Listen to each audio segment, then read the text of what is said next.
When we were driving down to Kenai, we found some punky wood, so we're stopping on the side of the road to pick it up. And we're in the foothills pretty far away from the ocean, around fresh water. This is like the outside of the tree, and that's pretty hard. And then you can see how it's still very much has wood. You can see the grain. And as it goes to the middle, this is becoming punky and crumbly, and the color's changing. So that's more of what we're going for, is that core that's rotten out. Like that's good? Is that too solid? So you want it to crumble, right? Yeah, I mean, we can, let me, that might have too much grain still. Okay. When you see it like kind of in lines like that, that's no good. So we found another spot with some wood that was a little less grainy and more crumbly. It kind of looks like char, like burned firewood, is what it'll look like, and it's very lightweight. It has the kind of wrinkly lines in it. It's soft. When you hit it, it makes a different sound than that. So it has kind of the dust on it, and it's a light color.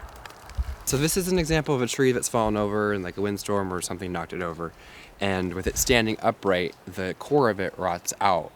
And so we are able to kind of see these pieces here. This is kind of dark, but as it goes into the middle, some of them may be lighter that we find. But this is like one of the things that Helen's talking about for going inside fallen trees and getting the stuff out of it. So I was going to try and look for the lighter pieces like that compared to the really darker stuff we're pulling out. This dries out really quickly, so if you're harvesting it as rain and it's wet, that's okay. When this broke apart, it made the sound of like splitting wood because the grain was kind of ripping, and so that's not a good sound. And I can kind of see this still has, I mean, it's crumbly, but I can still see the grain lines in it. And it's heavier. It's damp, it's wet, but it's definitely heavier than these other pieces that are very lightweight. And the thing about gathering this is like it may be damp because it may have rained, or like I gathered it in the snow with Helen earlier, but you just dry it out before you need to burn it. You don't necessarily want lots of steam going into your hide. You just want the smoke. So when you're out in the woods, you're taking all the time to get to a location, you want to keep an eye out for everything that's possible in that area. So we're out looking for punky wood, and there's some stone pieces that might be good for scraping that are smaller, and like this one is already, looks kind of like a piece, not that it came from this rock, but it's already flaked, and it's a better kind of stone than the stuff that we have down in Kenai on the beach. So this would be a good place to look for scraping stones. This doesn't have like layers that will flake off as much. It has a fissure point where it did flake off, but this is more of a solid piece. So this is small where it can fit in your hand, and so it's not just crumbling. So that's a good size piece. Dalkuchi?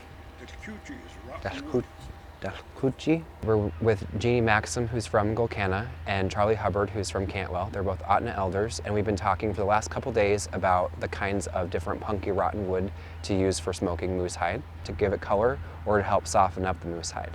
So we have several different grades of wood, of how it's decaying, and this wood here that's in my lap is very dry wood, and it has, you can kind of see the grain still in it, and when you break it apart, it sounds like splitting wood, and I can't crumble this with my fingers. It stays together. It's really, really dry. So if you would put this in, it would flame up and create heat and flame, which would cook your skin or catch it on fire. So that's what we don't want. This is like the stage before what the good stuff is. So this is a little bit not decayed enough. And then we have the stuff that's in this bucket that is the good stuff, and when I pull it apart, it doesn't make that same splitting sound, and then I can crumble this with my fingers, and it turns to dust instead of that crackling sound of a piece of wood that splinters. So it's crumbling versus splintering. You want the crumble, you want the rotten wood, You don't want the wood, this is kind of dark. We're gonna go with it and see how it goes.